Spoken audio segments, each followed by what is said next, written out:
పొగాకు రైతులపై కూటమి సర్కార్ పగబట్టింది. చంద్రబాబు పాలన వచ్చాక దళారుల రాజ్యం నడుస్తోంది. వ్యాపారులంతా సిండికేట్గా మారి రైతులను దోపిడీ చేస్తున్నారు. 200 రూపాయల కంటే తక్కువకు కొనొద్దని చంద్రబాబు ఆదేశించినా సరే సరాసరి ధర 187 రూపాయలకే పడిపోయింది. 2 సీజన్లలో పొగాకు రైతులు 3000 కోట్లు నష్టపోయారు.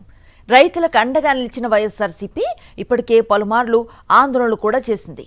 సంక్షోభంలో కూరుకుపోయిన పొగాకు రైతులకు భరోసా కల్పించేందుకు వైఎస్ఆర్సీపీ అధినేత వైఎస్ జగన్ ఇవాళ తూర్పుగోదావరి జిల్లా దేవరపల్లిలో పర్యటించనున్నారు. పొగాకు రైతులతో సమావేశమై వారి కష్టాలను అడిగి తెలుసుకోనున్నారు.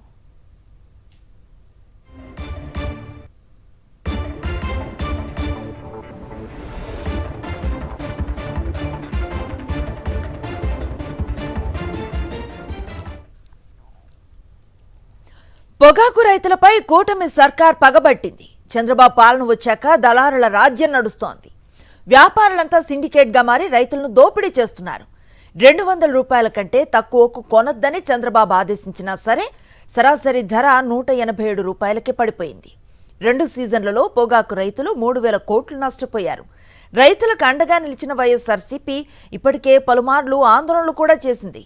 సంక్షోభంలో కూరుకుపోయిన పొగాకు రైతులకు భరోసా కల్పించేందుకు వైఎస్ఆర్సీపీ అధినేత వైఎస్ జగన్ ఇవాళ తూర్పుగోదావరి జిల్లా దేవరాపల్లిలో పర్యటించనున్నారు. పొగాకు రైతులతో సమావేశమై వారి కష్టాలను అడిగి తెలుసుకోనున్నారు.